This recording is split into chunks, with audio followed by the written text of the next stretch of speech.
사람이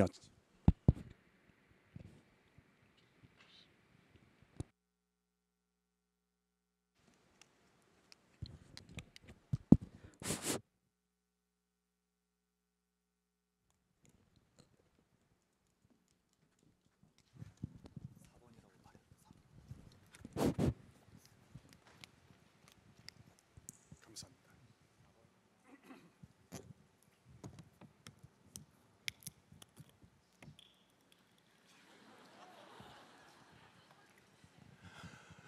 사람이 아침에 잠자리에서 일어나면 완전히 다 깨어나기 위해서는 적어도 세 가지가 있어야 한다고 합니다.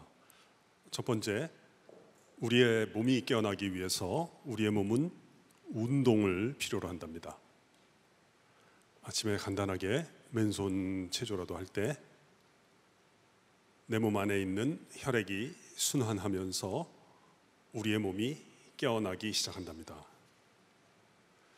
두 번째, 우리의 정신이 깨어나려면 우리의 정신은 미소를 필요로 한답니다. 나를 향해서 환하게 웃어주는 사람이 있을 때 나의 정신도 비로소 깨어난답니다. 세 번째, 우리의 영혼이 깨어나려면 우리의 영혼은 사랑한다는 한마디를 필요로 한답니다. 우리의 몸은 운동을 필요로 하고 우리의 정신은 미소를 필요로 하며 우리의 영혼은 사랑한다는 한마디를 필요로 한다는 것이죠. 이 말은 비록 제가 한 얘기지만 대단히 좋은 이야기입니다. 그런데 제가 학교에서 학생들과 함께 지내면서 늘 깨닫는 것이 있습니다. 그것은 학생들에게 아무리 좋은 내용을 가르쳐 보아야 별 소용이 없다는 것입니다.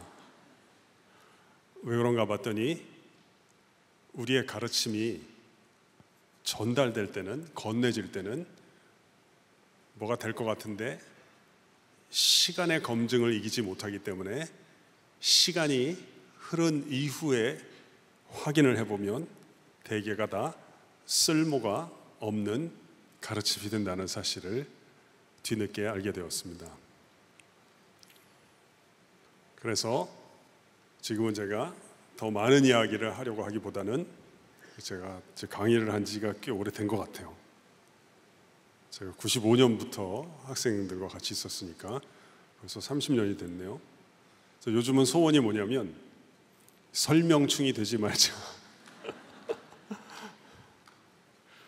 그래서 가르치는 내용을 줄여서라도 학생들이 실습하고 활용해서 이전과 이후가 달라지도록 해서 좋은 습관을 갖고 오래 사는 것이 인생의 길이다 하는 것을 알게 됐습니다.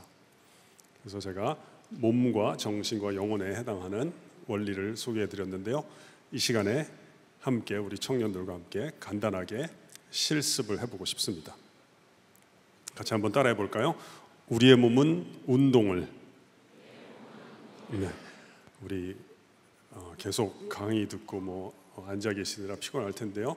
우리 다 같이 기지개 한번 해볼까요? 내가 닿을 수 있는 가장 높은 하늘까지 한번 쭉 뻗어 보시겠습니다. 이것을 많이 하시면 키가 큽니다. 쭉 뻗어보겠습니다. 한번 쭉 뻗어 보실까요?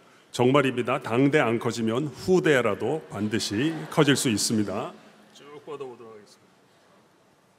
잘하셨어요. 우리 이렇게도 한번 해봅시다. 좀 많이 피곤할 텐데 오른쪽 우향우 하시고 앞에 있는 사람 내가 피로를 풀어준다 하는 마음으로 가볍게, 너무 세게 말고 가볍게 안마하겠어요. 가볍게 안마하면서 앞에 있는 사람에게 이야기할까요?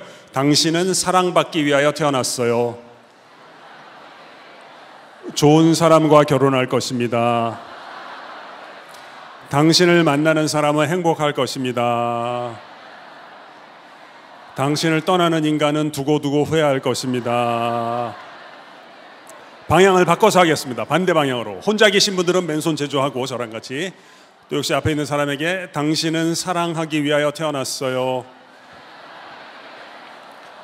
좋은 사람과 결혼할 것입니다. 당신을 만나는 사람은 횡재할 것입니다. 당신을 떠나는 인간은 두고두고 후회할 것입니다. 잘하셨습니다. 시원하죠? 네. 참 인생이라는 게 이 원리를 알면 그렇게 복잡한 건 아닌데 바뀌어라 한다고 바뀐 건 아니고 상대방의 손이 내 등에 와서 닿으면 내 안면 근육에 변화가 일어나는 거예요. 그래서 변화는 그냥 접촉에 의해서 내가 나를 누구랑 접촉하고 연결시키느냐 이런 문제가 아닌가 해요. 두 번째 원리도 따라해 볼까요? 우리의 정신은 미소를. 네, 우리 환하게 저를 보시고 먼저 환하게 웃으면서 우리 앞이나 옆에 있는 가까운 사람에게 이렇게 인사하겠어요. 제가 좋아하는 인사말인데 우리 옆이나 뒤에 있는 친구에게 당신의 인격이 어떠하든지 끝까지 사랑하겠습니다. 이렇게 한번 인사할까요? 당신의 인격이 어떠하든지 끝까지 사랑하겠습니다. 잘하셨어요. 세 번째도 따라해 볼까요? 우리의 영혼은 사랑한다는 한마디를. 네. 시 하나 소개하고 싶어요. 제목은 하나님의 사랑으로 사랑합니다. 내가 나의 사랑으로 나를 사랑했을 때 참 많이 노력을 해야 했습니다. 더 나은 내가 되기 위하여. 내가 나의 사랑으로 나의 남편을 사랑했을 때 참 많이 울어야 했습니다. 남편을 나의 사람으로 만들기 위하여. 내가 나의 사랑으로 나의 아이들을 사랑했을 때 참 많이 화를 내야 했습니다. 아이들을 잘 키워야 한다는 나의 욕심 때문에. 내가 나의 사랑으로 내 친구를 사랑했을 때 참 많이 참아야 했습니다.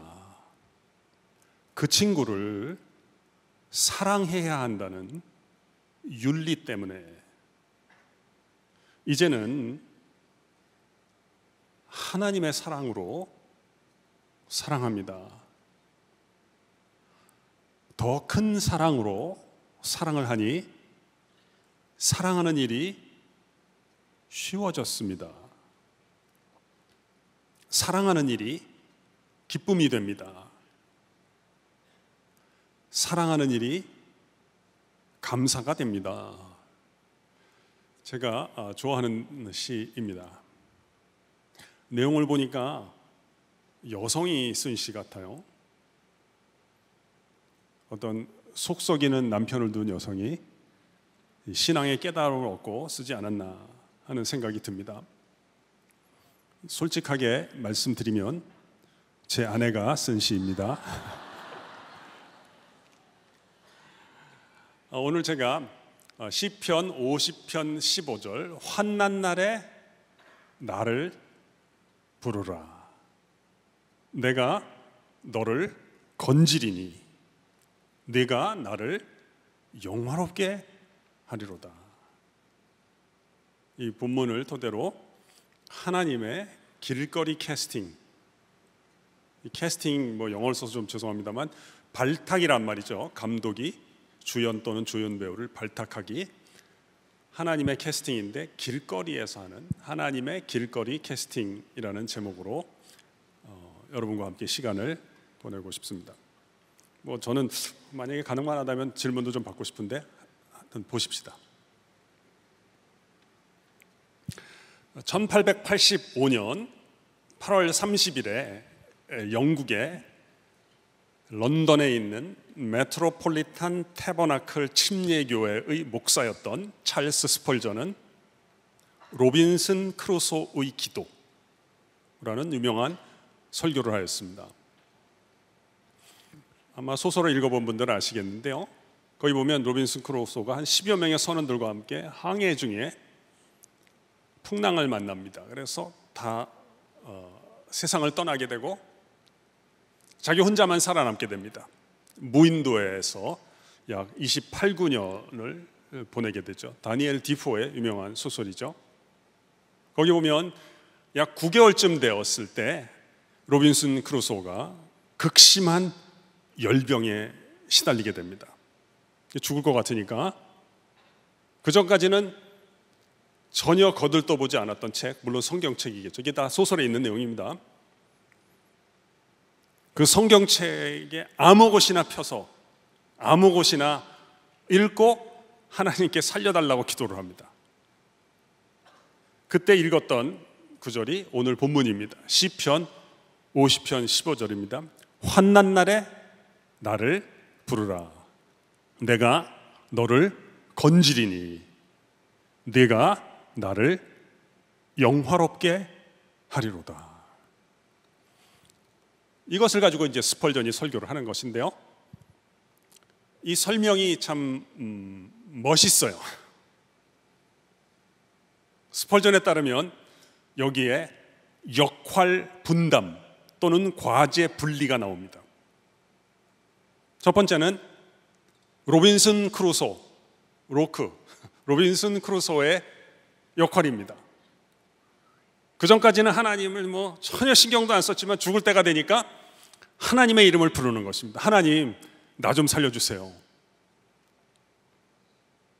다음에는 하나님의 역할입니다. 하나님의 몫입니다. 하나님께서 로빈슨 크루소의 울부짖음을 외면하지 않고 들어주시고 내가 너를 살려주겠다 말씀하십니다. 이제 또다시 로빈슨 크루소의 몫입니다. 하나님의 약속의 말씀을 믿음으로 받아들입니다. 이제 또다시 하나님의 몫이겠죠. 그때 하나님께서 이렇게 말씀하십니다. 내가 너에게는 구원을 주겠으며 내가 너를 통해서는 영광을 취하리라. 그 다음에 이제 그 영어 문장이 하나 나오는데 제가 그 문장을 참 좋아합니다. 스펄전이 이렇게 얘기합니다. Here is a delightful partnership. 우리말로 옮기면 이렇게 되겠죠. 이곳에 행복한 동반자 관계가 있습니다. 짧은 문장이지만 이것보다 더 기독교의 핵심을 더 잘 표현하는 문장이 있을까요? 이곳에 행복한 동반자 관계가 있습니다. 우리가 오해할 필요가 없어요. 내가 행복하다는 뜻이 아닙니다. 무인도에 혼자 있는데 뭐가 행복해요? 환경이 우호적이라는 뜻도 아니에요. 관계가 행복하다는 거예요. 관계가. 이곳에 행복한 동반자 관계가 있습니다. 제 가까운 목사님이 그 교회에서 성경 필사를 했어요. 필사 아시죠? 이렇게 한 절씩 적는 거. 그걸 뭐라고 이름을 붙였냐면 서바이블이라고 합니다. 성경을 쓰는 거. 서바이블. 어떤 사람들은 타자를 칩니다. 그건 뭐라고 부르느냐? 처바이블이라고 합니다.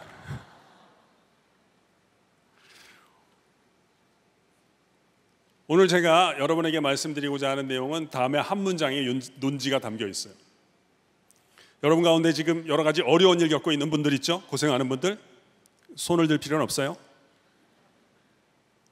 하나님께서 여기 앉아있는 청년들, 우리는 젊은이라고 부른다고 박 목사님 말씀을 주셨어요. 한 사람 한 사람과 당신의 이야기를 써내려가기를 원하신다는 것입니다. 무엇을 원하신다? 서바이블. 말 안 듣는 사람은 처바이블을 원하신다.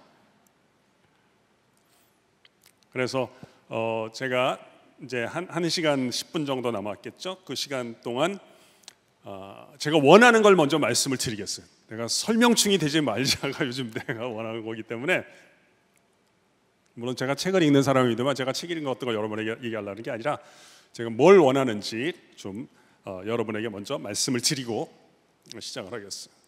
제 소원은 무엇이냐? 우리 주님께서는 창세일에 우리에게 찾아오셔서 길거리 캐스팅을 해주십니다. 우리와 함께 성경 이야기를 써내려가는 서바이벌을 하십니다. 하나님의 길거리 캐스팅에서 제외되는 자리는 없습니다. 주님은 갈대아 우르에서, 하란에서, 다메섹 도상에서, 그리고 오늘은 이 분당 미금역에서 우리를 캐스팅하십니다. 하나님의 임재가 경험되는 자리이기에 우리 각자가 처한 상황과 자리는 소중한 자리입니다. 한 분 한 분이 처한 삶의 자리를 응원하고 소중히 여기는 말씀을 전하고 싶습니다.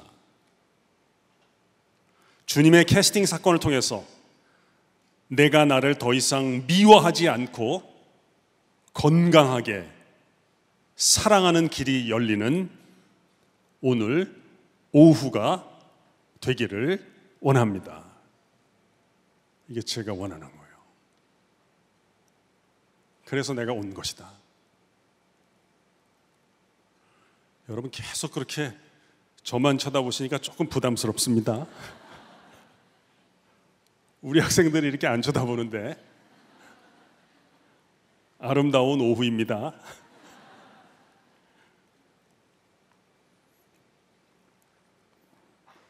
저는 분위기가 좋으면 좀 시간을 질질 끄는 습관이 있어요. 좀 돌아다니면서 해야 되겠다. 환난 날에 나를 부르라. 내가 너를 건지리니 내가 나를 영화롭게 하리로다. 한 분이 저를 따라해 보실래요? 환난 날에. 네.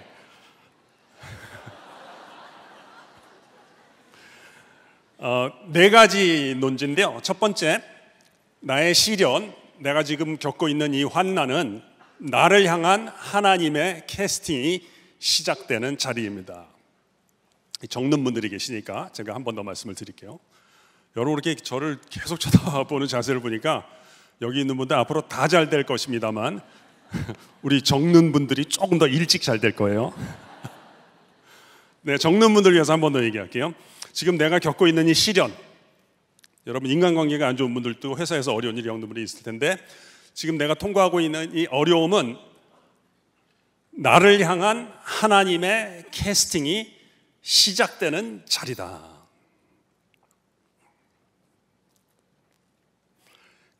저도 뭐 옛날에 청년일 때, 다시 말하면 까만 머리였을 때가 있었는데 그때 이런 얘기 들었어요. 젊어서 고생은 사서도 한다. 근데 요즘 청년들 이런 얘기 엄청 싫어합니다. 우리 학생들도. 한동안 베스트셀러였던 책이 있어요. 꽤 오래전이죠. 서울대 교수님이 쓰셨던 책, 아프니까 청춘이다. 학생들 참 싫어합니다. 아프면 환자지 그게 뭐가 청춘이냐. 그래서 저는 이제 그런 말 안 합니다. 저는 이제 반응이 안 좋으면 더 안 하기 때문에. 요즘 바꿔서 얘기합니다. 젊어서 고생은 사서도 한다는 말 안 하고 젊어서 고생은 나중에 유튜브 재료가 된다. 그럼 덜 싫어합니다. 우리가 이번 수련회 주제가 뭐 교회라고 들었는데 사실 교회는 뭐냐면 교회 자체가 중요한 게 아니라 이 천국의 전조이기 때문에 중요한 것입니다. 천국의 전조. 천국은 뭐냐? 여러분도 그렇고 저도 그렇고 우리 한 사람 한 사람이 다 유튜브인 거예요. 유튜브 방송국인 거예요. 하나님께서 여러분의 방송을 시청하시면서 좋아요 이렇게 눌러주시는 거예요. 우리의 유튜브들이 모여서 위튜브가 되는 게 천국인 것입니다.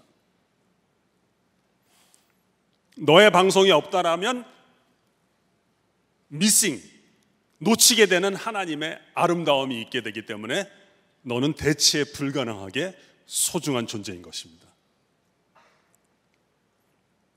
안 믿어질지 모르지만 너는 하나님께 기여하는 사람인 것입니다. 욥기만 있는 게 아니에요. 우리 청년 이름이 어떻게 돼? 저 윤수인입니다. 윤수인. 수인? 네, 맞습니다. 수인기가 있는 거예요. 수인기. 욥기만 있는 게 아니라 사실 창세기 그게 너무 많으니까 그러는 거예요. 아담기가 있고 하와기가 있고 가인기가 있고 아브라함기가 있는 거예요. 수인기도 있는 거야. 수인기. 수인아 이름 불러도 돼요? 내가 오늘 왜 왔을 것 같아요? 내가 수인기의 엑스트라 또는 조연이 되기 위해서 온 거예요.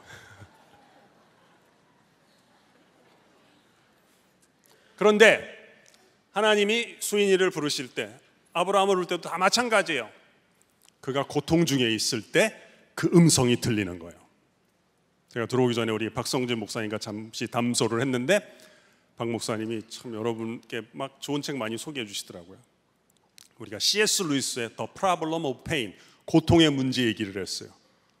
거기 보면 이런 게 나오잖아요. 하나님께서는 쾌락 가운데는 내게 속삭이시고 양심 가운데서는 그냥 말씀하시지만 고통 중에서는 외치십니다. 고통은 귀머거리 세상을 향한 하나님의 메가폰입니다. 아주 유명한 문장이 나오죠. 고통은 내가 버림받았다는 뜻이 아니라 하나님과 나 사이에 잃어버렸던 춤이 복원되는 계기입니다. 우리 청년들 앞으로 고통이란 단어를 많이 묵상하시는 걸 권해드리고 싶어요. 여러분 가운데 혹시 이 집에서 엄마 아빠랑 관계 안 좋은 분들 있어요? 손을 드실 필요는 없어요. 내가 아빠를 더 많이 이해해드려야 되겠다 이렇게 생각하지 마세요. 오늘 오후까지 이해가 안 됐으면 내일 아침에도 안 된다고 봐야 돼요. 안 되는 걸 자꾸 하려고 그러는 사람이 어쩔 수 없이 실패자예요. 그런 말 하잖아요. 실패하는 사람은 늘 목표를 설정한다는 거야. 늘 결심을 하고. 반면에 성공하는 사람들은 루틴을 따라, 내 말을 따르면 습관을 따라간다. 습관을 따라간다고 하잖아요. 부모님이랑 관계가 안 좋은 분들, 부모님 이해하려고 하지 마세요. 이해하지 마시고, 안 되니까 이렇게 생각해 보세요. 내가 고통이라는 단어를 생각하라 그랬죠? 이렇게 해보세요. 우리 엄마 안에는 도대체 어떤 고통이 있길래 계속 저렇게 말씀하실까? 우리 아버지 안에는 어떤 아픔이 있길래 나라면 그렇게 안 할 텐데 저렇게 하실까? 이렇게 그냥 한번 생각해 보세요. 그리고 그냥 사세요. 고통을 자꾸 헤아리려고 해보세요. 나의 고통은 무엇이며 우리 가족의 고통은 무엇일까? 우리 주일학교 교사하는 분들이 있어요. 학생들 너무 잘 가르치려고 하지 말고 우리 학생들 안에는 어떤 고통이 있을까? 직장 생활하는 분들이 있어요. 대리예요? 그러면 우리 부장님의 고통은 무엇일까? 부장이에요? 우리 대리들의 고통은 무엇일까? 이렇게 생각하고 그냥 살던 대로 사세요.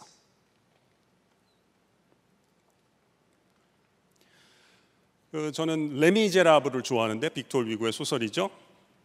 거기 보면 이게 5권짜리인데요. 거기 보면 1권이 미리엘 신부에 관한 내용이 주로 나와요. 이 장발잔이 19년 동안 감옥 생활을 하죠. 조카를 위해서 빵을 훔치다가 4년형, 5년형을 선고받고 탈옥하다가 또 3년, 4년 추가가 돼가지고 19년형. 왜냐하면 빅토르 위고 자신이 망명 생활을 19년 했기 때문에 거기다가 투사를 시킨 거예요. 석방이 됐잖아요. 아무도 맞아주질 않는 거예요. 물론 그 19년의 노역을 통해 가지고 한 100몇 프랑을 들고 나왔는데 돈 낸다 그래도 안 재워주고 돈 낸다 그래도 먹을 것을 안 주는 거예요. 길거리에서 쓰러져 살라 그러는데 어떤 할머니 한 분이 그 디뉴라는 지방이 추운 지역이거든. 산골 지역이거든. 여기서 자다가는 얼어 죽는다. 그랬더니 아무도 나를 맞아주는 데가 없다. 그랬더니 그 할머니가 그래. 저 집 문을 한번 두드려봐라. 미리엘 신부님, 주교님 댁이에요. 가서 내가 누구누군데 나를 재워주지 않고 먹여주지 않는다고 얘기를 하려고 하는데 미리엘 주교가 들어와라 그러면서 얘기를 하는 거예요. 이 집에서는 들어오는 사람의 이름을 묻지 않는다. 다만 그의 괴로움이 무엇인지만 묻는다.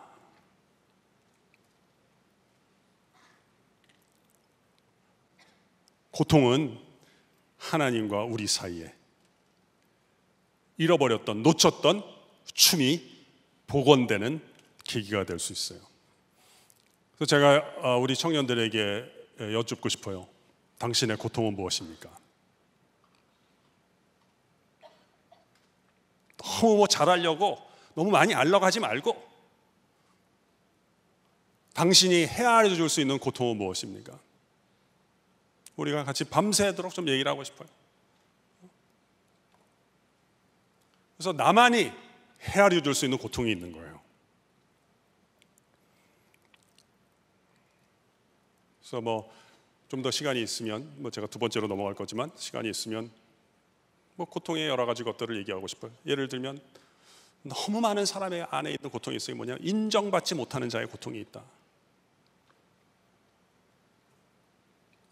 인정받는 사람은 또 고통이 없느냐? 또 그렇지 않아요. 인정받는 사람은 인정받지 못하는 시간에 또 고통이 극심해지는 거예요. 그러니까 연예인들이 마약에 손을 대는 거예요. 다채로운 고통이 있는 거예요. 우리 청년 때는 혜택을 많이 주는 분이랑 또 관계를 맺어야 돼요. 그러면 감사를 잘해야 돼요. 감사. 왜 감사를 잘하느냐? 내가 고맙다는 이야기라고 의사표시를 하는 거는 선물을 주는 사람의 고통을 줄여주는 거예요. 선물 주는 사람들은 어떤 고통이 있어요? 혜택을 주는 사람은. 여러분 선물 많이 준 분들 있죠? 어떤 고통이 있어요? 우리는 이런 고통이 있죠. 괜한 짓을 했나 보다. 고맙다는 의사표시를 하거나 작은 글을 하나 쓰는 것은 고통을 줄여주는 거예요. 그래서 제가 다시 한번 여쭤봐요. 당신의 고통은 무엇입니까? 왜냐? 그 고통 가운데 하나님께서 나를 부르신다. 내게 찾아오신다. 고통은 결코 내가 무능하다는 뜻이 아니다. 내가 버림받았다는 뜻이 아니다. 여러분 내가 칭찬받지 못한다 그래서 가까운 사람들에게 내가 무능하다고 생각하면 안 돼요. 여러분 근처에 있는 사람들이 분별력이 있는 사람들이란 보장이 없어요. 우리 청년들이니까 혹시 결혼에 관심이 있으면 누가 내 마음에 드느냐 이런 거 하지 마세요. 우리 학생들도 보면 너무 요즘 외모에 관심이 많더라고. 뭐 미팅에 나가잖아요. 1분 이내에 상대방이 킹카인가 폭탄인지를 다 가려내는 거예요. 마음에 안 들면 왜 나한테는 저런 애들만 걸리냐 한탄을 하는 거야. 내가 그렇게 좀 생각하지 말아라. 왜냐하면 저쪽에서도 그렇게 생각할 수가 있지 않겠냐.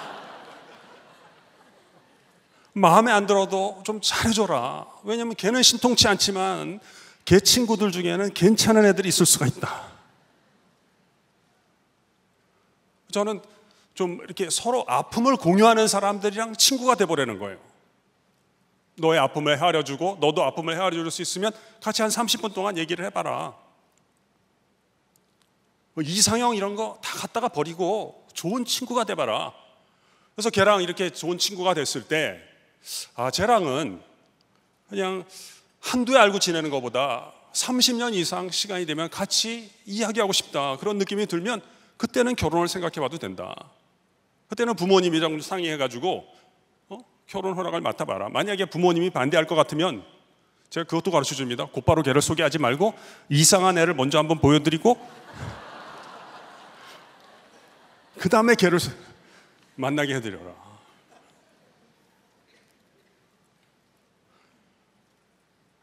그래서 내가 어떻게 하면 고통을 줄여주는 사람이 될 수 있을까? 대단한 일을 하려고 하지 말고 어떻게 하면 내가 나 함께 일하는 사람들, 내 위에 계신 분, 또 나와 함께 있는 내 밑에서 나를 바라보는 사람들의 고통을 줄여줄 수 있을까? 악화시키지 않기만 해도 대단히 잘하는 거예요.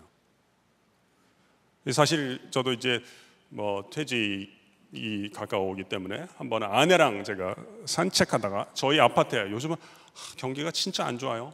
뭘 보고 하냐면 공실이 너무 많이 생겨. 아내랑 이게 상가에 공실이 있어서 여보 내가 퇴직하면 저기 상담실을 한번 해볼까 한다 그랬더니 저는 주로 철학을 공부했거든요. 조직신학이라고 하는 걸 했는데 당신이 철학을 공부했지 상담학을 안 했는데 해볼 수가 있겠느냐. 그래서 내가 사실 준비가 안 된 건 사실이다. 그러나 내가 제목은 미리 정해놨다 그랬어요. 내가 상담실 열면 제목은 정했다. 뭐라고 할 거냐 그래서 저는 상담실 열면 이렇게 제목을 정할 거거든요. 적어도 악화시켜드리진 않습니다.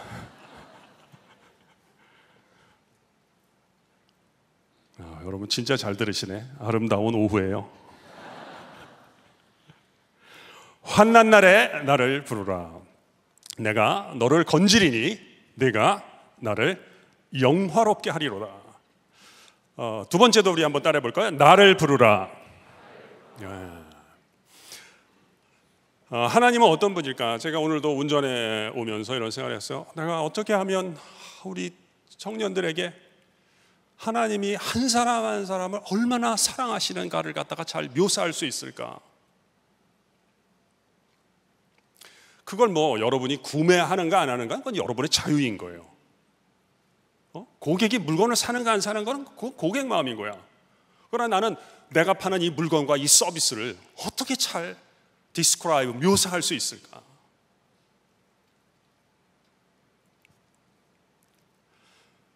저는 학생들이랑 얘기를 많이 하는 편이에요. 저는 이제 강의를 하는 걸 잘 안 하고 언제부턴가는 주로 토론을 합니다. 2시간 반 동안 3시간 연달아 그냥 토론만 해요. 저희 수업에 기조, 헌법 1조가 있어요. 헌법 1조 뭐냐? 잠깐 발표하고 2-3시간 동안 계속 토론만 하는데 헌법 1조는 뭐냐? 너의 하나님의 이야기를 들려다오예요. 학생들이 이걸 좋아해. 그래서 내가 강의 평가를 받아보면 교수님이 이 말이 우리 과목 이름이 됐으면 좋겠어요. 그런 학생들도 있어요. 너의 하나님의 이야기를 들려다오. 그리고 이 헌법 1조에 따라서 우리가 규칙 3개가 있어. 이 규칙을 따라가면 2시간 반이 금방 갑니다. 첫 번째 규칙, 아무 말이나 한다. 두 번째 규칙, 궁금하면 교수에게나 다른 친구들에게 물어본다. 제가 세 번째 규칙을 추가했어요. 근데 혹시 아직 아무 말이 생각이 잘 안 나거나 질문이 안 생겼는데 호명이 될 때가 있으면 세 번째 규칙을 써라. 세 번째 규칙, 다른 친구의 이름을 부른다. 아무 말이나 한다, 궁금한 것은 묻는다, 때로는 다른 친구의 이름을 부른다. 이것만 하면 2시간 반이 금방 갑니다. 어떤 경우에는 3번, 4번 연달아 이름을 불러. 그럼 웃습니다. 그럼 내가 엄청 칭찬하죠. 야, 우리가 말 한마디 해갖고 나무 웃기기가 쉬운 일이 아니다. 근데 이름만 불렀는데 웃기니까 얼마나 좋냐. 그러다 보니까 진짜 학생들이 여러 가지 얘기를 많이 하는데요. 그 중에 하나가 어떤 학생이 그러는 거야. 요즘 기독교를 얘기하기가 너무 어렵다는 거야. 자기 친구한테 같이 교회 좀 갔으면 좋겠다 그랬더니 하나님 왜 믿어야 되냐 그러더래요. 그래서 하나님이 우리를 지으셨고 우리가 그분의 형상에 따라 지음을 받았기 때문에 우리가 하나님을 믿는 게 좋겠다고 생각한다 그랬더니 그 친구가 그러대요. 아니 그러면 하나님이랑 우리랑 다 비슷하다는 얘기인데 뭐하러 믿냐 그러더라는 거야. 제가 그 얘기를 듣는데 그 질문이 무의미하진 않더라고요. 근데 내가 이제 뭐라고 시간도 뭐 다 됐고 대답을 못 하니까 저는 질문이 타당한데 내가 한마디도 못하면 엄청 화가 나거든요. 일주일 내내 밥맛도 없고 그 생각밖에 안 나는 거야. 그러다가 이제 제가 다음 시간에 가가지고 우리가 왜 믿어야 될까 생각하다가 내 생각에는 이런 생각이 드는데 걔가 이제 시연인데 시연아 너 어떻게 생각하냐. 만약에 우리가 태어났다. 근데 어느 집안에 태어났는데 우리 집은 좀 가난한 거야. 친구 집은 부자인데. 이건 우리가 운이 없는 거거든. 재수가 없었던 거거든. 그건 네 잘못도 아니고 내 잘못도 아닌 거거든. 우리가 뭐 골라서 태어난 게 아니잖아요. 우리가 불운했을 뿐이지 우리 잘못은 아닌 거거든. 억울한 건 없는 거야. 뭐 억울할 수도 있겠지 좀. 그런데 나중에 봤더니 이런 일이 어떤 거예요. 우리 아버지가 가난한 줄 알았는데 음식도 맨날 그냥 깨지지 않은 거 드시고 옷도 그냥 그런 거 하는데 엄청 부자인데 아버지가 나대는 분이 아니야. 그래가지고 내가 아버지랑 상의하면서 내 포부를 말씀드리면 나를 적극적으로 지원해 주려고 하셨는데 나는 아버지를 그냥 속단하는 바람에 내가 세상 떠날 때에야 이걸 알게 돼버린 거예요. 그렇다면 내가 보기엔 이건 억울한 거라는 거지. 그래서 내 생각에는 우리가 왜 하나님을 믿어야 되느냐? 재수없게 시작은 했을지언정 억울한 삶을 살지 않기 위해서 난 믿어야 된다고 생각한다. 성경에 보면 무슨 감옥 얘기는 없고 궁궐 얘기만 있는 게 아니더라고. 광야에서 그냥 외톨이가 된 얘기는 없고 만찬 얘기, 연애 얘기만 있는 게 아니더라고요. 맨날 친구들이랑 관계 좋고 맨날 행복한 가정에서 사는 얘기만 있는 게 아니더라고. 그러나 그 사람들은 억울한 삶을 살지 않았다는 거예요. 왜? 하나님과 함께 성경 이야기를 써내려왔기 때문에 욥기가 있고 요셉기가 있고 바울기가 있더라는 거예요. 이 오후에도 하나님께서 찾아오셔서 한 분 한 분에게 수이나 하고 이름을 불러주신다 이거예요. 저는 패면 한 사람만 패는 경향이 있기 때문에. 그 수인이 하나님은 어떤 하나님이에요? 수인 하나님 어떤 하나님이야? 아무 말이나 하는 거야. 너무 좋으신 분입니다. 좋은 하나님이다 이거. 나한테도 좀 물어봐. 어떤 하나님이죠? 내게 하나님은 나의 이름을 부르시는 분이다 이거예요. 아담의 하나님은 어떤 하나님이냐? 아담아, 내가 지금 어디 있느냐? 가인의 하나님은 어떤 하나님이냐? 가인아, 내 아우 아벨이 어디 있느냐? 아브라함의 하나님은 어떤 하나님이냐? 아브라함아, 너는 너의 본토 친척 아버지의 집을 떠나서 내가 너에게 보여줄 땅으로 가거라. 바울의 하나님은 어떤 하나님이냐? 원래 이제 예전에 사울이라 그랬으니까 사울아, 네가 어찌하여 나를 핍박하느냐? 가시채를 뒷발질하는 것이 너에게 고생이며 고통이구나. 수인이 하나님이 살아계시다는 걸 믿어요? 네, 믿습니다. 어디 계실까? 어디? 아무 말이 하는 거야. 어디든지. 어디든지요. 네. 똑똑하네. 나한테도 좀 물어봐. 하나님이 어디 계시? 나는 하나님이 어디 계신다고 믿냐면 지금 내 귀에 들리는 음성, 진동 속에 계신다고 믿는 사람인 거예요.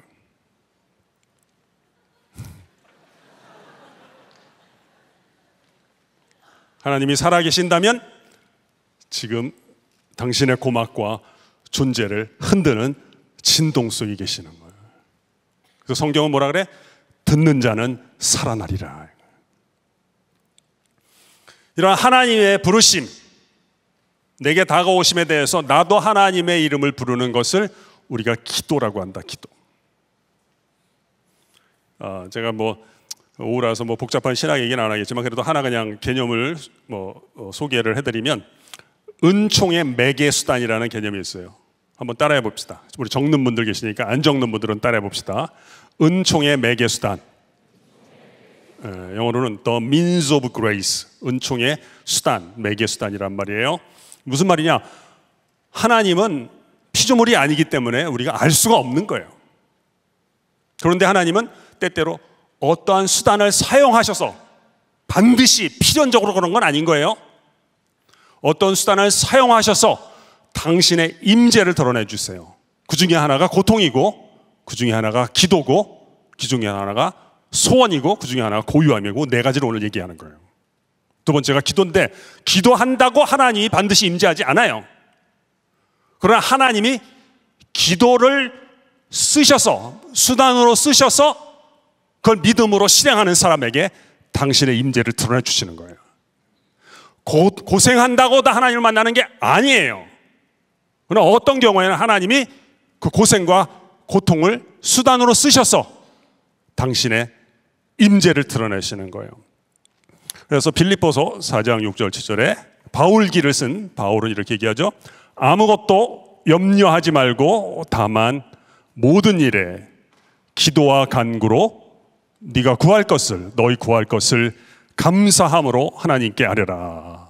그리하면 모든 지각에 뛰어난 하나님의 평강이 그리스도 예수 안에서 너희 마음과 생각을 지키시리라. 이렇게 얘기를 해요.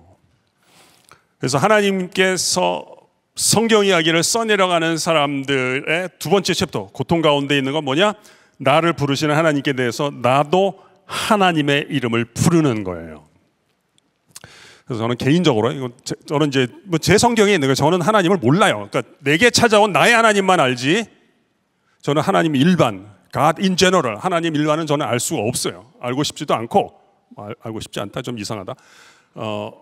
하여튼 그건 내 지력과 경험 범위를 벗어난다는 걸 인정한다는 거예요.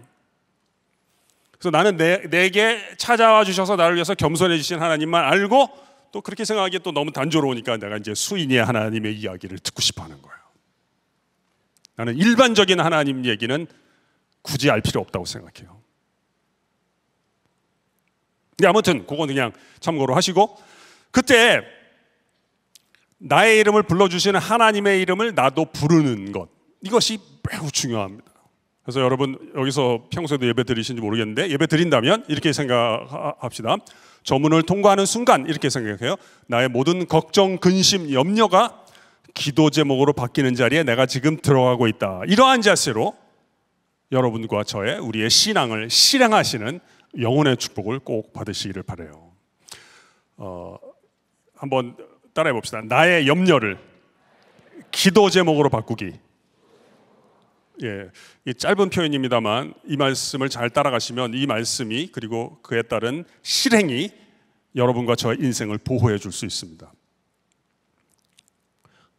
성경의 일부분을 같이 따라해 볼까요? 염려하지 말고 하나님께 아뢰자.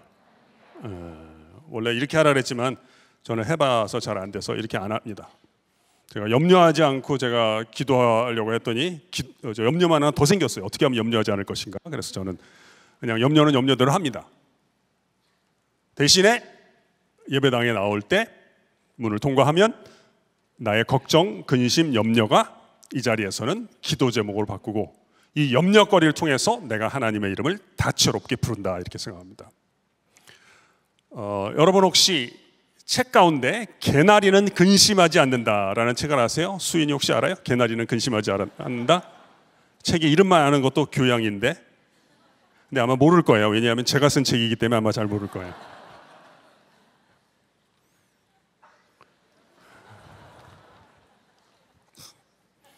내가 어떻게 이 책 쓰게 됐는가 간단하게 말씀드리면, 제가 산책을 하는데 저희 학교에 봄에 개나리가 많이 피거든요. 이런 생각이 드는 거예요. 아, 개나리는 염려하지 않는구나. 그래서 제가 도움이 됐어요. 집에 가서 내가 아내한테 얘기를 했죠.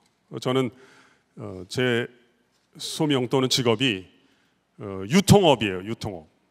무슨 말이냐면 저는 대학생 때 이게 책을 읽는데 두 가지 때문에 고통을 많이 받았어요.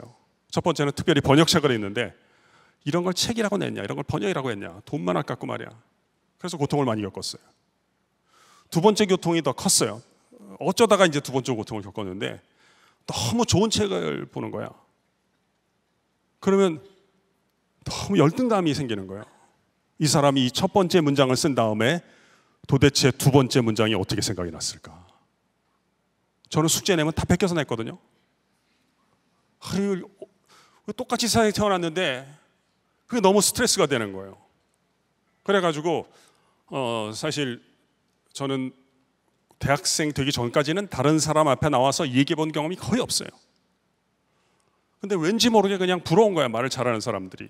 근데 말을 잘하는 사람들이 보니까 유머 감각이 있더라고. 그래서 내가 시중에 있는 농담집을 사서 외우기 시작했어요. 근데 이게 쉽지가 않았어요. 왜냐하면 읽을 때는 너무 재미가 있는데 말을 하면 또 아무도 안 웃어. 열등감만 더하는 거예요. 그러다가 뭐 이 얘기를 하면 너무 기니까 하여튼 간단하게 얘기하면, 그러다가 제가 이제 좀 은혜를 받아가지고 나도 좀 쓰임받는 삶을 살고 싶은데 우리 선생님이 말씀하시기를 은사를 먼저 찾아야 된다는 거야. 뭐 열심을 따라서 하면 처음엔 반짝하지만 오래 가지 않는다. 근데 내 은사가 뭔가 봤더니 잘하는 게 없는 거야. 나는 그냥 조용한 삶을 살아가지고. 그러다가 성령께서 깨달음을 주시는 거야. 나에게 없으면 임대를 해와서 쓰임받으면 되겠구나 싶어서 제가 이 세상에 잘하는 사람들이 많은데 나까지 잘할 필요가 있겠는가. 그냥 나는 다른 사람 잘하는 거 그냥 멀리서 기뻐하다가 그 중에 한두 가지만 유통을 하면 되지. 그래서 이제 유통업을 하게 된 거예요. 그래서 제 책에 있는 걸 노트에다 적어놓고 그걸 학생들에게 옮기는데, 옛날에는 그렇게 했다가 피를 너무 많이 봤어요. 왜냐면 학생들이 잘 안 들으니까. 근데 진짜 문제를 알게 됐는데 학생들이 안 듣는 게 문제가 아니라 하다가 보니까 내가 적어놓은 걸 내가 봐도 무슨 말인지 모르겠더라고요. 이걸 내가 왜 갖고 왔나. 그래서 이제 또 습관이 생겼는데, 어떤 습관이 생겼느냐, 책에서 읽은 건 곧바로 얘기를 안 하고 이제 와이프 한번 얘기를 해봐요. 와이프한테. 그래서 반응이 안 좋으면 빨리 이야기를 끝냅니다. 이제 반응이 좋으면 이제 조교들에게 얘기를 하고요. 그래도 반응이 좋으면 전공 수업에 가서 하고 또 뭐 전체 학생들에게 하고, 그래도 반응이 좋은 것들만 학교 바깥에 이렇게 여러분들 뭐 특강을 할 때 쓰는 거예요. 제가 오늘도 여러분께 아무 얘기를 하는 게 아니에요. 이전 교회 가서 다 해보고 반응이 안 좋은 건 다 뺐어요. 그래서 여러분 느끼는지 몰라도 내가 잘하지는 못해도 굉장히 안정적이지 않습니까? 그러니까 내가 이제 이런 걸 해야 되기 때문에 아내한테 얘기를 하는 거예요. 뭐 좋은 생각이 나거나 책을 읽으면 내가 꼭 얘기를 한단 말이에요. 여보, 오늘 내가 산책을 하다 봤는데 개나리는 근심하지 않더라. 근데 아내가 이제 좋아하는 거야. 멋있다는 거야. 그래서 저도 기분이 좋아서 업이 돼가지고 몇 마디 더 하려고 했는데 됐으니까 그만 얘기를 하라는 거야. 그래서 왜 그만 얘기하라는 거 봤더니 제가 그런 걸 모아서 글을 쓰거나 책을 쓰는 걸 아니까 둘이 이야기만 하고 끝내니까 너무 빨리 없어진다고 컴퓨터에 가서 적어두고 오래. 그래서 제가 순종하는 마음으로 적어두고 다시 왔어요. 그랬더니 또 묻는 거야. 개나리 이게 멋있는데 어떻게 아냐는 거야. 개나리가 염려하는지 안 하는지. 그래서 내가 딱히 대답할 말이 없어서 보면 모르냐. 개나리가 염려하면 그 색깔이 나왔겠냐. 우중충한 색깔이 나오지 않았겠냐 얘기를 했는데 얘기를 해놓고 보니까 일리가 있더라고. 아, 사람이 밝다고 하는 것은 빛을 만들어내는 게 아니구나. 유통이 되고 옮겨지는 것이구나. 여러분 저를 보세요. 제가 얼굴이 밝아요 안 밝아요? 박자 조명 하나 있으니까. 근데 여러분 지금 얼굴이 굉장히 밝아졌어. 하나님께서 이야기를 써내려 가실 때 어떤 일이 생기느냐? 문제가 다 해결되는 것이 아니라 빛이 있으라 하는 명령이 실행되기 시작한다는 거예요. 여러분 여기 우리가 수백 명이 있잖아요. 의자도 있고 마이크도 있고 공간도 있고 다 있어요. 그 중에 있는 건 다 그대로 있지만 하나님이 빛만 걷어가신다고 하면 출구를 찾기 전에 타박상에서 돌아가실 대부분의 분들이다. 그래서 하나님께서 우리의 인생을 이끌어 주실 때 무엇부터 창조하신다? 빛부터 창조하신다. 어떻게 창조하신다? 내 이름을 불러주시고 나도 하나님의 이름을 부를 때 그 가운데 하나님께서 우리의 삶 가운데 빛을 창조해 주신다. 또 청년들이니까 요거 적용하고 세 번째로 넘어가겠어요. 여러분 혹시 결혼하실 때 결혼 대상 고르실 때 이렇게 하세요. 가급적 얼굴이 밝은 사람을 주목해 보세요. 월급 많이 받는다고 해도 좋은 직장이라 하더라도 얼굴이 어두운 사람은 집안이나 어딘가에 문제가 있는 사람들이에요. 제 말을 오해하시면 안 돼요. 내가 어두운 것을 문제 삼는 거예요. 까만 것을 문제 삼는 게 아니에요. 자꾸 색 갖고 뭐라 그러면 안 되는 거야. 고유한 거야, 고유한 거. 특별히 경제적으로, 재정적으로 좀 아직 안 풀린 것 같은데 얼굴이 밝은 친구들이 있으면 주목을 해둘 필요가 있어요. 잘하면 대박이 터질 가능성이 있어요. 사람이 불행할 때도 행복할 줄 알아야지 행복할 때 더 행복해지는 거예요. 내가 얘랑 만나면 고생하지 않겠다. 그거 좋은 조건이 아니에요. 내가 얘랑은 함께 고생하고 싶다. 그건 좋은 조건인 거예요. 내가 굶더라도 얘랑 굶고 싶다. 얘 없이 뭐 진수성찬 이거보다는 내가 몇 개 굶더라도 얘랑 같이 시간을 보내고 싶다. 그런 사람 만나시고 그런 사람이 되세요. 또 연애하거나 선보거나 미팅했을 때도 이렇게 하세요. 만났을 때 너무너무 좋아. 그거는 후순위로 두시고 헤어진 후에 느낌이 좋은 사람을 조금 선택해 보세요. 내가 이런 거 참 많이 하는데 이게 질문하면 참 좋은데. 하여튼 뭐 궁금하면 손 드세요. 내가 저 질문할 때 저 같이 이야기할 수 있는. 여러분 저의 진가를 보시려면 자꾸 혼자 독백하게 놔두면 안 되고 내가 질의응답하는 걸 봐야 돼. 그래야 나의 진가를 알 수가 있어. 뭐 지자랑하는 게 뭐가 맞을지 모르겠지만 내가 저 설교 중에 자랑해도 돼요? 내가 지난주에 그 강의 지난 학기 강의 평가가 열려가지고 성적 조례가 끝나가지고 내가 한두 개만 읽어드릴게.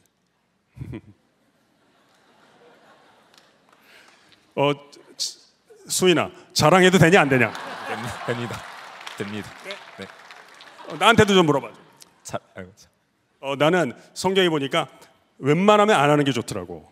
타인으로 하여금 자랑하게 하고 네 입술로는 말라. 이게 일반 원칙인 것 같고 대신에 세 가지 예외가 있더라고. 내가 보기에 첫째는 은인에 대한 자랑은 성경이 용납해 준다.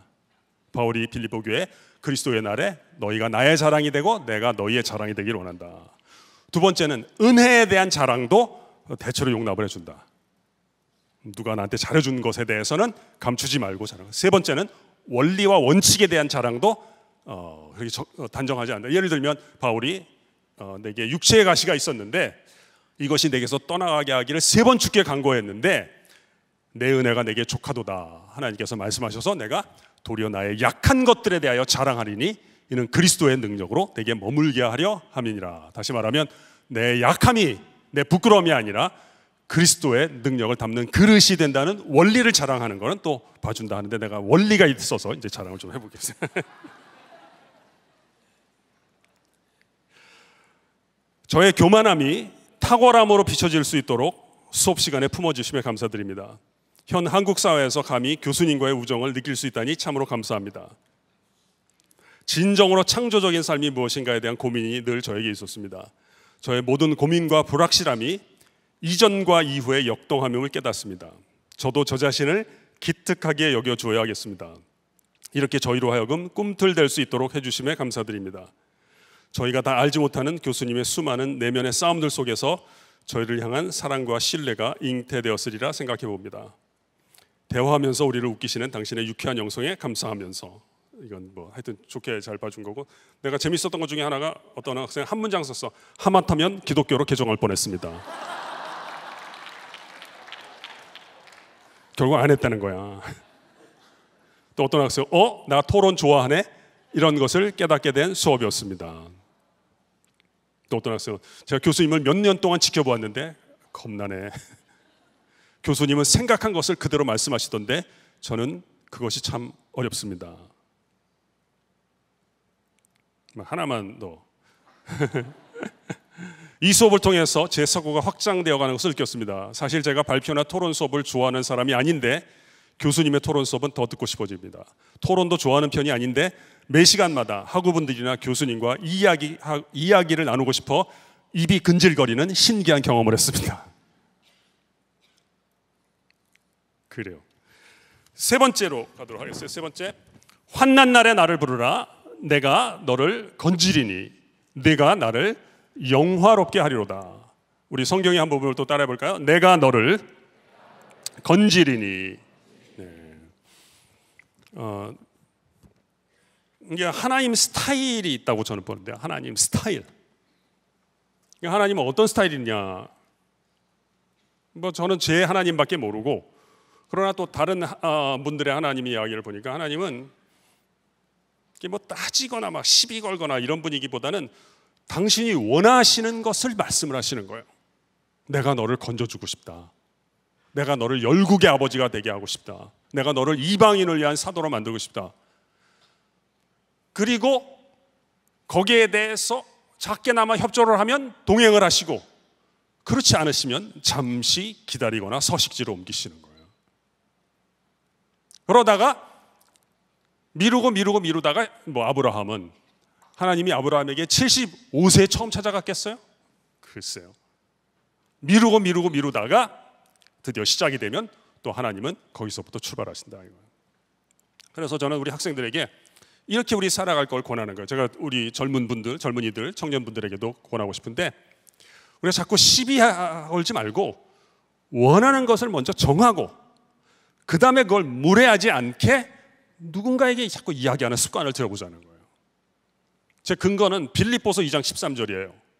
너희 안에서 행하시는 이는 하나님이시니 그가 자기의 기쁘신 뜻을 위하여 너희 안에 소원을 두고 행하시나니 모든 일에 원망과 시비가 없이 하라. 네, 한 분만 패니까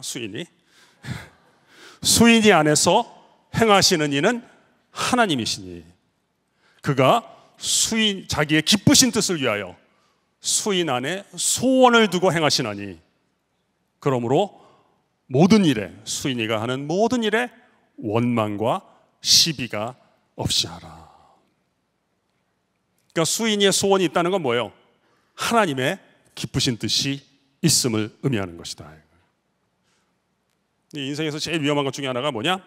소원이 사라지는 거예요. 그걸 보통 저는 그쪽 분야를 잘 모르지만 심리학에서는 우울증이라고 부르는 거예요. 우울증. 그런 거에서 뭐 하냐 이거예요.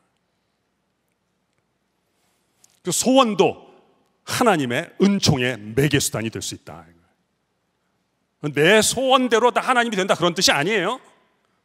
그러나 하나님이 함께 하시면 소원도 은총의 매개수단이 될 수 있다. 뿔이 있다고 다 손은 아니지만 숫소에게는 뿔이 나타나는 것이다.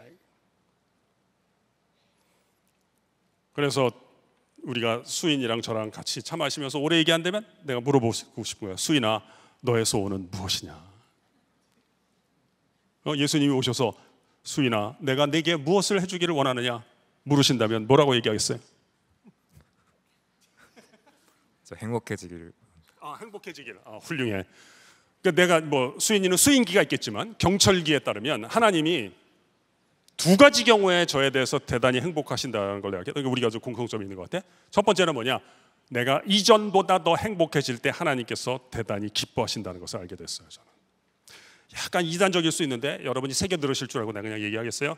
하나님은 내가 지금 어떤 상황에 있는지에 대해서는 별 관심이 없다고 저는 확신을 하는 편이에요.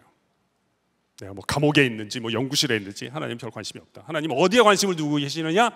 내가 이전보다 더 행복해질 때 대단히 기뻐하신다는 거예요.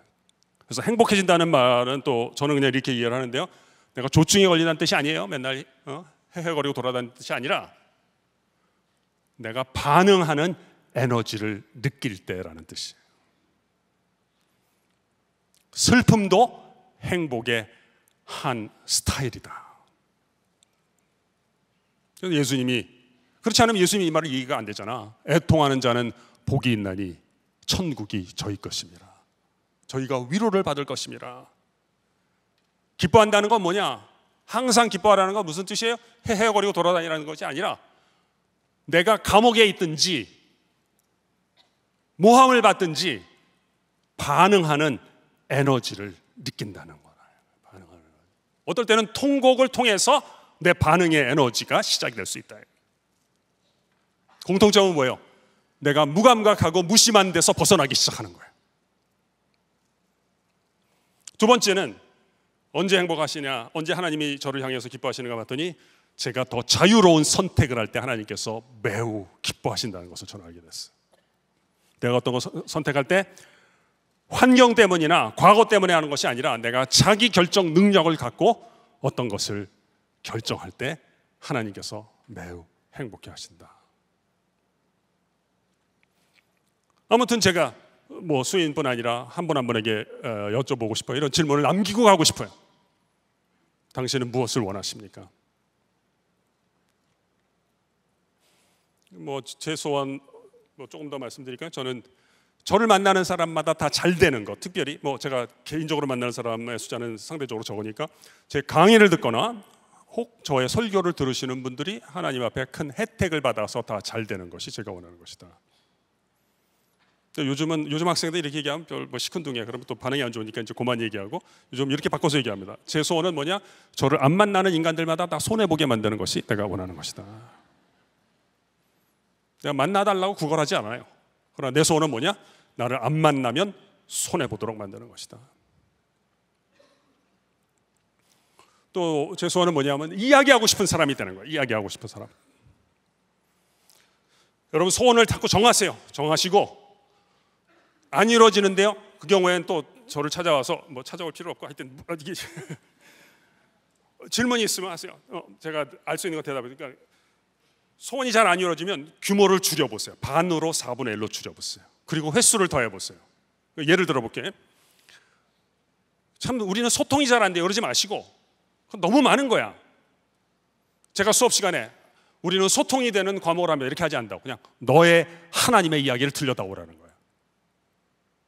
나는 네 이야기를 들을 준비가 되어 있다까지만 하는 거야. 내 역량에 따라서는 여기까지밖에 안 돼. 나는 잘못하면 우리 소통하지 않은 거 너도 자꾸 내 얘기를 들어라는 요구가 되기 쉬운 거예요. 규모를 줄이고 저는 젊은 사람이고 미안합니다. 젊은 사람이 아니고 권력 관계에 있어서 우월한 관계에 있기 때문에 나도 모르게 내가 이걸 갖다가 오용하고 남용할 가능성이 많은 거예요. 그러니까 규모를 줄여서 일단 내가 듣겠다. 너의 이야기를, 너의 하나님의 이야기를 들렸다고. 다 그걸 해보세요. 소원을 줄여가지고. 또 뭐 아무 얘기나 하나 더 하면 이제 학생들이 또 한 번은 그 굽네 치킨 아저씨랑 싸운 얘기를 하더라고. 그래서 내가 우리 애들이랑 밥 먹으면서 얘기하다가 학생이 이렇게 치킨집에서 싸웠다 그랬더니 우리 둘째가 그러는 거야. 아니 학생들이 교수 앞에 와서 그런 얘기도 하냐 하는 거야. 그래서 우리 학생들은 한다 그랬더니 얘가 그러더라고. 학생들의 신뢰를 얻고 있구만. 근데 아무튼 굽네 치킨 아저씨랑 싸운 얘기를 하는 거야. 그래서 우리는 뭐 저는 들어주는 거 좋아하니까 같이 서로 들어주고 막 어떨 때는 편도 들어주고 그 아저씨 못됐다 그러고 막 그러다가 제가 그러는 거야. 누구누구야 내 생각에는 이렇게 하면 어떨까 싶다. 이게 막 시비 걸고 그러는 것보다는 먼저 원하는 거를 우리가 정하자. 예를 들면 스토리는 이렇게 돼요. 얘가 학교에서 나와가지고 뭘 이렇게 테이크아웃, 그러니까 뭐라 그래, 이렇게 받아가는 거, 받아가서 간 거예요. 포장이에요, 포장하기 했는데 뭐뭐뭐를 넣어달라 그랬는데 아저씨가 못 넣은 거예요. 그러니까 기숙사에 갔다가 다시 또 와야 되니까. 그러면 아저씨한테 가서 클레임을 걸기 전에, 요청을 하기 전에 원하는 걸 우리가 정하자. 아저씨 제가 젓가락 넣어달라 그랬는데 아저씨 안 넣어주셨으니까 가게를 저한테 양도를 해주세요. 이거 너무 심하다고 생각이 들면 할인을 원하는 건지 환불을 원하는 건지 그걸 먼저 결정을 하고 원하는 거를, 그리고 무례하지 않게, 무례하다는 건 내 생각이나 느낌 가운데 어떤 거는 꺼내고 어떤 것은 안 꺼낼 줄 아는 게 이게 예의인 거거든요. 무례하지 않게 말씀을 드리자. 아저씨가 죄송합니다 손님 2번 걸음하게 해주셨는데 제가 5,000원짜리 할인권을 드릴 테니까 다음에 주문하실 때 써주시고 좀 노여움을 누그러뜨렸으면 좋겠습니다. 그러면 계속 관계를 이어라. 근데 아저씨가 그걸 안 주기로 결정을 했다면 무슨 얘기를 해봐야 소용이 없다. 시간 낭비다. 시간 낭비. 감정 낭비다. 그렇게 하지 말고 그때는 서식지를 옮겨라. 이게 제가 권하는 거거든요. 원하는 것을 먼저 정하고 그걸 서로가 해줄 때는 고마워하면서 저쪽으로 하여금 내가 쟤한테 괜한 짓을 했나 보다 하는 고통을 줄여주면서 계속 관계를 이어가라. 그리고 관계를 이어가고 친구가 되다가 쟤랑은 한 3, 40년 같이 고통을 겪고 싶다 하면 결혼도 고려해봐라. 맨날 혼자 살고 내가 중심이 되는 라이프 스타일만 견지하다가 어느 날 이상형을 만날 생각 하지 말고 하나님이 나와 함께 내 성경 얘기를 써내려가듯이, 뭐 여기 수인이가 있으니까 수현이 자매가 있다면 하나님이 또 수현이와 함께도 성경 이야기를 써내려가시니까 또 수인이는 수현이를 만날 때 내가 멋진 조연자가 될 수 있는 일을 같이 하자. 그리고 수현이랑 수인이가 돕는 배필이 될 수 있다고 확신이 들면 결혼을 고려해 보자는 거예요. 내가 이 사람과 살면서 다듬어지는 것이 하나님의 뜻이구나 하는 확신이 오면 결혼을 고려해 볼 수 있다는 거예요. 그래서 누구든지 마찬가지예요. 누구든지 원하는 것을 정하고 그리고 무례하지 않게 말씀드리기, 그리고 사정상 저쪽에서 그걸 못할 경우에는 그 고통을 헤아리고 잠시 서식지를 옮기기, 이걸 계속하자는 거예요. 그래요. 이제 네 번째 마지막 말씀 드릴게요. 네 번째, 환난 날에 나를 부르라. 내가 너를 건지리니 네가 나를 영화롭게 하리로다. 우리 성경의 일부분을 또 따라해 볼까요? 네가 나를 영화롭게 하리로다. 이걸 잠깐 하십시다. 그 한 5분 정도만 내가 시간을 내고 하고 싶은데 뭐냐면 교수님 전으로 수련회 같은 거 참석을 하면 들을 때는 좀 공감이 되는데 돌아서면 잊어버리는 편인데 이 경우 어떻게 할까요? 그런 경우에는 어떻게 하냐면 들은 내용을 갖다가 내가 옆 사람에게 좀 옮겨보는 그런 해야 돼요. 따라해 봅시다. 내가 유통하는 것만이 나의 것이 됩니다. 또 자랑 하나 더 할게요. 이것도 원리가 되기를 바라면서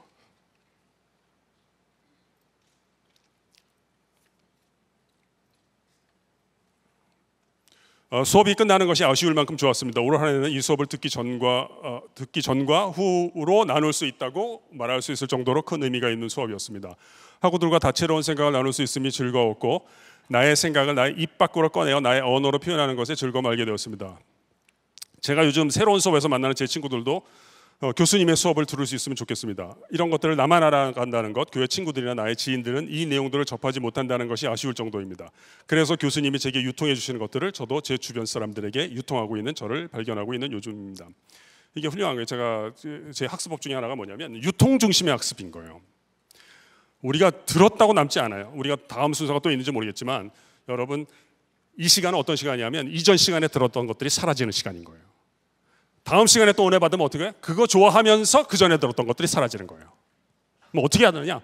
험담하듯이 해야 되는 거. 씹은 걸 계속 씹는다 이거예요. 그래서 내가 자꾸 험담할 때 종이에 적어둔 것을 씹는 사람을 우리가 본 적이 없잖아요. 내가 들은 것 가운데 도움이 되는 것들을 5명 정도한테 얘기하면 그 5명이 잘 될지 모르지만 당신은 틀림없이 잘 되는 거예요. 그래서 이걸 좀 한번 해보겠는데 2명씩 짝 찍고 2명씩 한 3분에서 5분 정도만 시간 갖겠어요. 그래서 들은 얘기 가운데 와닿는 거 한 문장 정도만 하시고 혹시 그런 거 얘기해도 돼요. 당신의 소원은 무엇입니까? 그런 얘기해도 좋으니까 서로 한번 얘기를 해보시고 질문이 있으면 서로 하세요. 뭐 이거 어떻게 생각하시나요? 그래서 해결되면 끝내시고 두 분 다 모를 경우에는 좀 이따 질문해도 괜찮겠어요? 2명씩 또는 3명씩 짝 찍고 잠깐 해보도록 하겠어요. 생각이 잘 안 나면 너무 스트레스 받지 마시고 그동안 잘 지내셨느냐 인사만 해도 되겠어요.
수인 고마워요. 엄청 잘. 너무 훌륭한 조연이에요. 그대는 뛰어나다.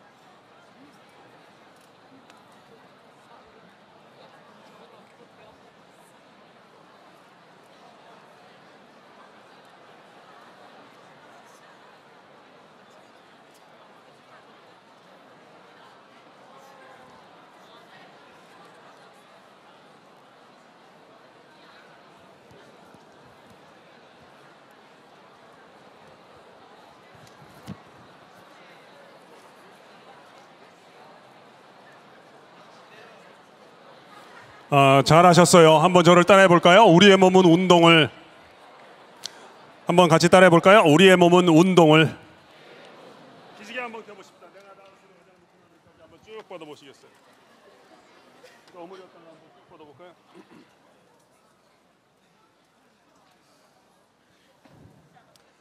잘하셨어요. 혹시 질문이 있으시면 하셔도 괜찮아요. 뭐 한두 분 정도. 따라해 봅시다. 질문 중심의 학습. 네. 하셔도 되고 안 하셔도 되고 사실 제가 이제 저의 진가를 보시려면 제가 질의응답하는 것을 보셔야 된다 그랬는데 이런 뜻이 아니에요. 여러분이 던지시는 질문에 대해서 제가 대답을 잘한다는 뜻이 전혀 아니에요.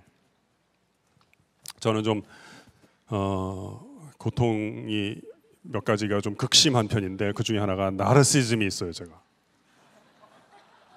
그래서 내가 뭘 얘기할 때 주의 집중이 안 되면 제가 돌아요. 근데 제가 교회에서 사역을 한 게 아니기 때문에 학교에서는 학생들이 이런 분위기가 전혀 안 나옵니다. 처음에 왔을 때는 신문 받고 그 다음에 이제 휴대폰 하고 그래서 내가 너무 힘들더라고. 내가 계속 하고 싶질 않았어요. 와이프랑 상의를 하는데 내 와이프가 안 된다는 거야. 월급을 받아와야 된다는 거야.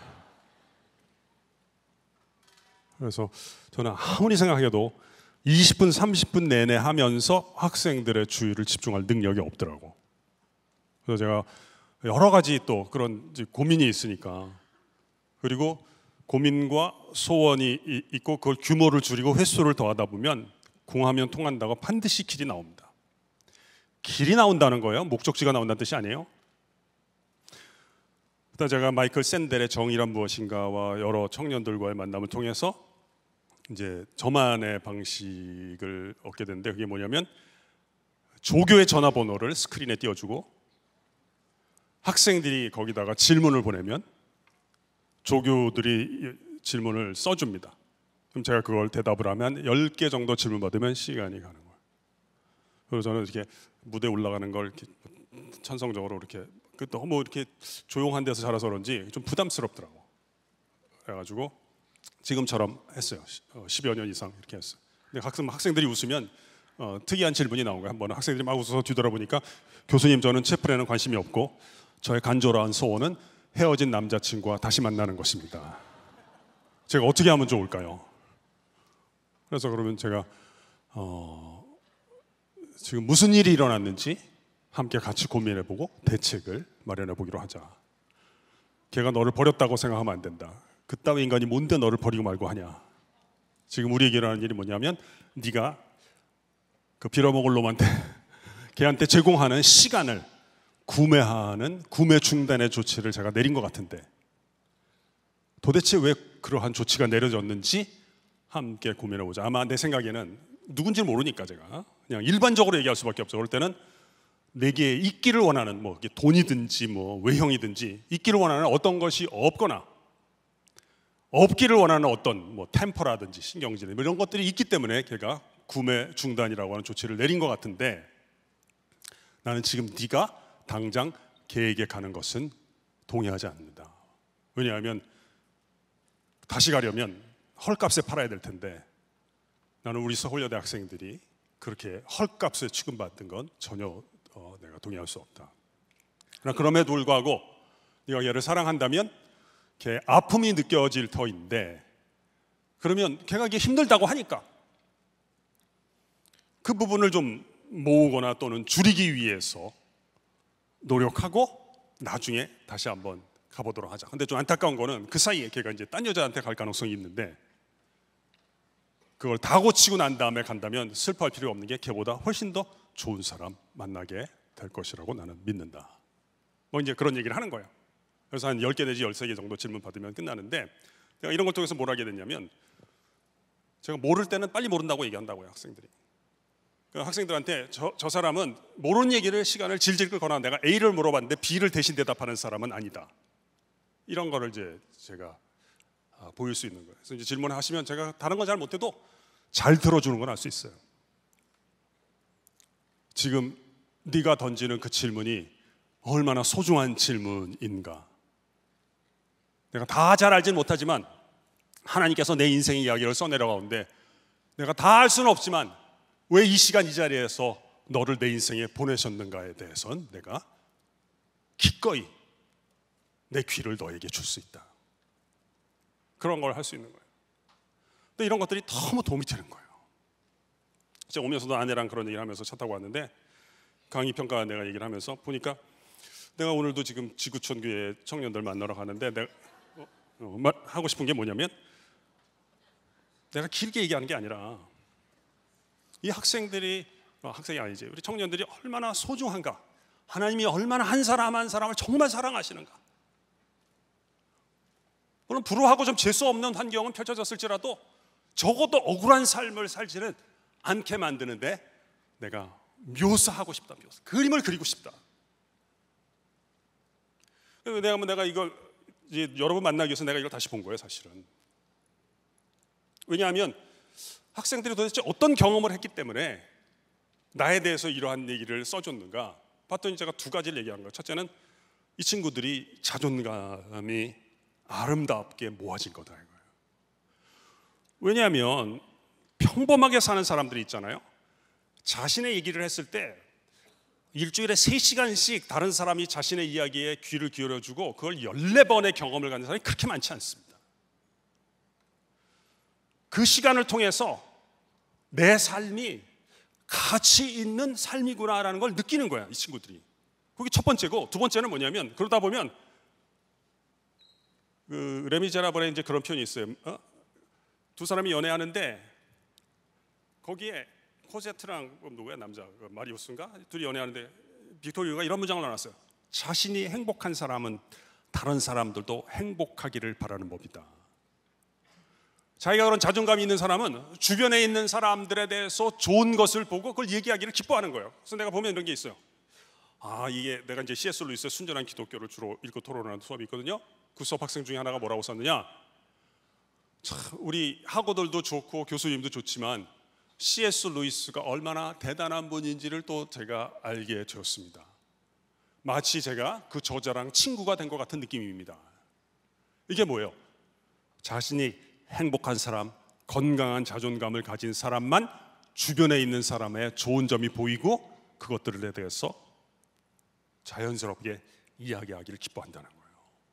그래서 제가 바라는 건 그거예요. 여기 한 사람 한 사람이 억울한 삶이 아니라 하나님이 얼마나 사랑하는가, 그걸 좀 느끼게 하고 싶은 거예요. 느끼게 하고 싶고, 그 파급까지도 시간이 지난 다음에겠죠, 여러분 주변에 있는 사람에게 그 혜택이 돌아갈 수 있게 하기를 원하는 거예요. 그래야 뭐 시간이 많지 않으니까 네 번째 마무리할게요. 네 번째 뭐냐, 네가 나를 영화롭게 하리로다. 한번 따라해 봅시다. 네가 나를 영화롭게 하리로다. 이게 네 번째 요지인데요. 여러분 이제 우리 끝나고 뭐 되게 바로 가시거나 아니면 화장실에 들렀다 가실 때 거울을 보시거나 주변에 있는 다른 사람을 볼 때 꼭 이렇게 생각하실 걸 권해드리고 싶어요. 거울을 보실 때도, 주변에 옆에 있는 사람을 볼 때도, 지금 내 눈앞에 보이는 사람은 각기 하나님을 고유하게 영화롭게 할 영혼이다. 제가 학생들에게 종종 쓰는 표현이 있어요. 그대는 뛰어나다, 이런 표현을 쓰는데, 너는 대체 불가능하게 하나님을 영화롭게 할 사람이다. 너가 없다면 천국에 미싱 파트가 있다. 손실 부분이 생긴다.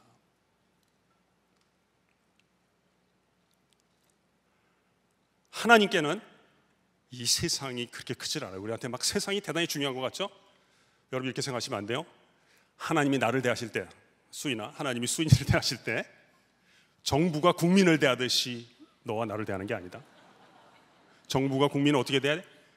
세금 많이 내고 돈 안 떼어먹고 이러면 굉장히 좋은 사람인 것 같잖아요. 물론 좋은 사람이지.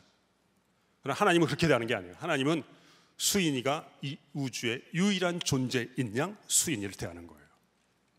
만약에 핵전쟁이 생겨가지고 우리는 다 죽고 너만 살아남았어.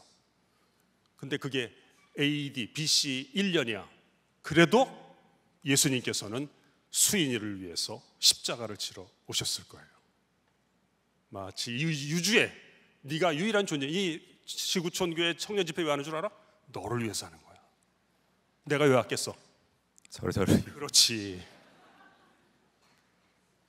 이 한 사람, 수인에게 지금 제가 말한 것이 이 한 사람 한 사람에게 다 사실인 거예요. 근데 우리는 뭐야? 다 전체주의의 노예인 거야. 국가를 위해서 기여하는가? 어떤 사람 더 이데올로기, 더 한심한 거야, 더 한심한 거. 이념을 위해서 노예가 되는 거예요. 하나님께서는 마치 당신이 이 우주의 유일한 존재인 양. 왜냐? 하나님께는 문명이고 세상이고 국가고 이건 한낱 파리 모기 목숨만도 못한 것이다 이거야. 이야기를 매듭져야 되겠어요. 그랜드 캐니언이라고 여러분 아실 거예요. 가보신 분도 계실 거고 뭐 영화나 이런 비디오에서 보신 분도 계실 거예요. 콜로라도 강이 옛날에 훑고 지나간 남긴 상처들 있죠. 그랜드, 커다란 대 캐년, 협곡들이란 말이에요. 미국의 한 꼬마가 엄마랑 같이 가족들이랑 같이 갔어요. 그래서 엄마가 기도를 시켰는데 얘가 기도를 굉장히 짧게 하더래요. 하나님 굿잡, 참 잘했어요. 그랜드 캐년 보고 굿잡.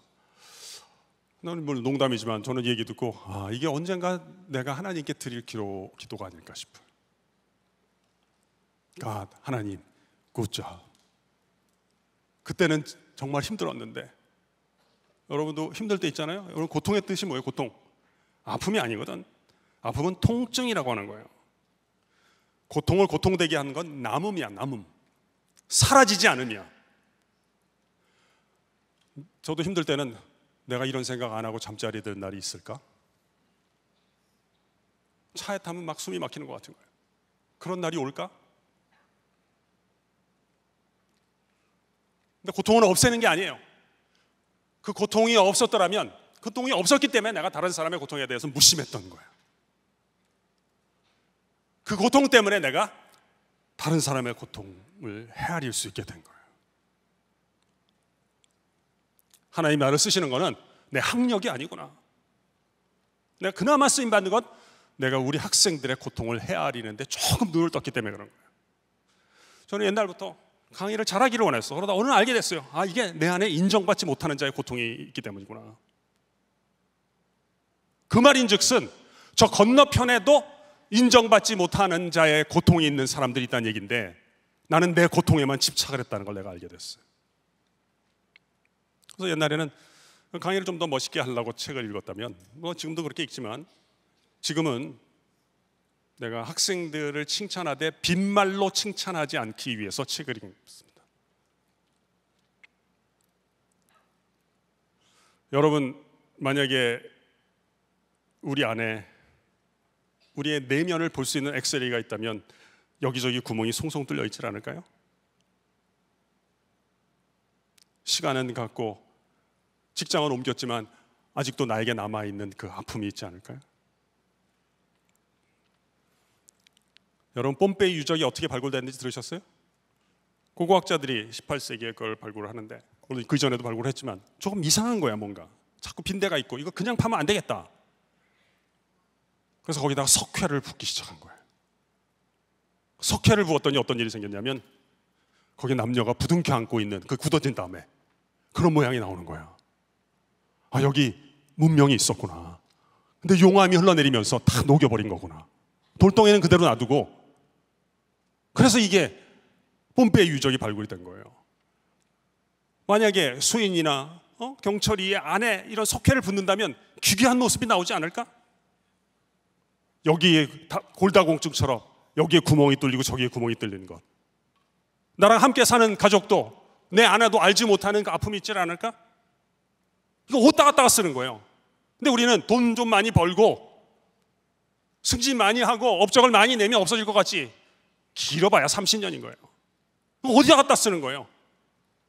C.S. 루이스는 고통의 문제 10장 천국에서 그걸 이렇게 얘기하는 거예요.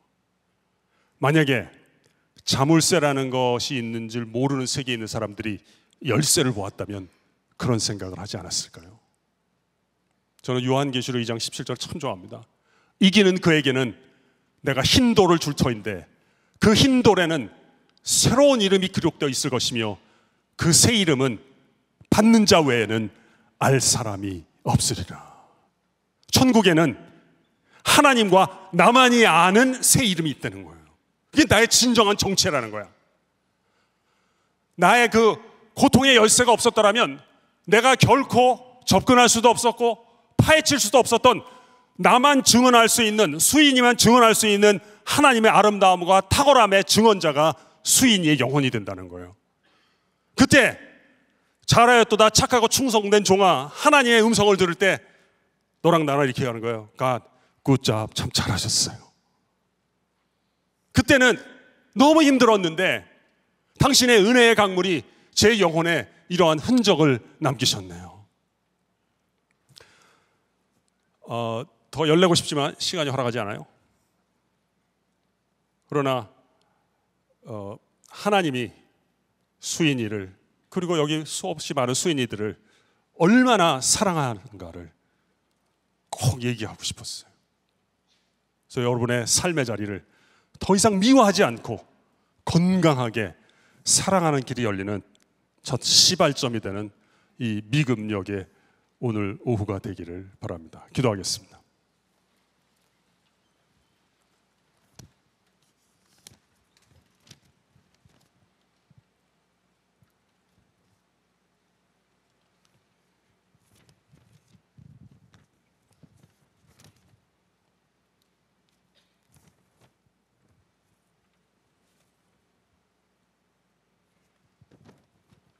제가 기도문 한 4가지 정도 써왔어요. 하나님 아버지, 저의 삶의 모든 순간이 당신의 길거리 캐스팅임을 깨닫기를 원합니다. 제 삶의 어려운 순간 속에서도 저를 향한 당신의 부르심을 듣고 응답할 수 있는 귀와 마음을 허락하여 주옵소서. 2번째, 주님, 제가 지금 겪고 있는 이 시련이 당신과 더 가까워질 수 있는 기회임을 알게 하여 주옵소서. 환난의 날에 당신의 이름을 부르며 당신의 구원하심을 경험하는 삶을 살게 하소서. 3번째, 사랑의 하나님, 저의 삶의 이야기가 당신과 함께 써내려가는 서바이블임을 기억하기를 원합니다. 매 순간 당신의 인도하심을, 사람들의 눈치가 아니라 당신의 인도하심을 구하며 살아가게 하소서. 마지막으로, 거룩하신 하나님, 제가 현재 처한 모든 상황이 소중한 자리임을 깨닫게 하소서. 그리하여 어떤 처지에서도 감사하며 이 자리에서 당신의 기뻐하시는 뜻을 이루어가는 도구가 되기를 원합니다. 30초만 잠깐 자기 목소리 들을 수 있도록 기도하시고 제가 마무리 기도하겠습니다. 하나님 아버지, 하나님께서 소중한 청년들 만나게 하셨습니다. 한 사람 한 사람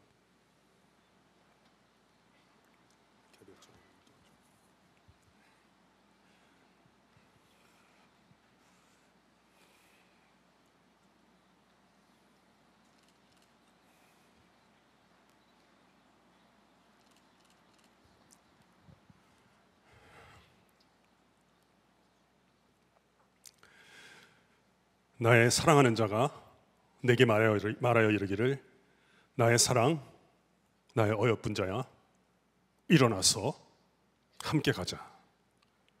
겨울도 지나고 비도 그치고 지면에는 꽃이 피어 새해 노래할 때가 이르렀는데 비둘기의 소리가 우리 땅에 들리는구나. 무화과 나무에는 푸른 열매가 익었고 포도나무는 꽃을 피워 향기를 토하는구나. 나의 사랑, 나의 어여쁜 자야, 일어나서 함께 가자. 바위 틈 낭떠러지 은밀한 곳에 있는 나의 비둘기야, 나로 내 얼굴을 보게 하라. 내 소리를 듣게 하라. 내 소리는 부드럽고 내 얼굴은 아름답구나. 하나님의 캐스팅에 응답하여 하나님과 함께 성경 이야기를 써내려가는 한 사람 한 사람 되게 하여 주옵소서. 예수님의 이름으로 기도합니다. 아멘.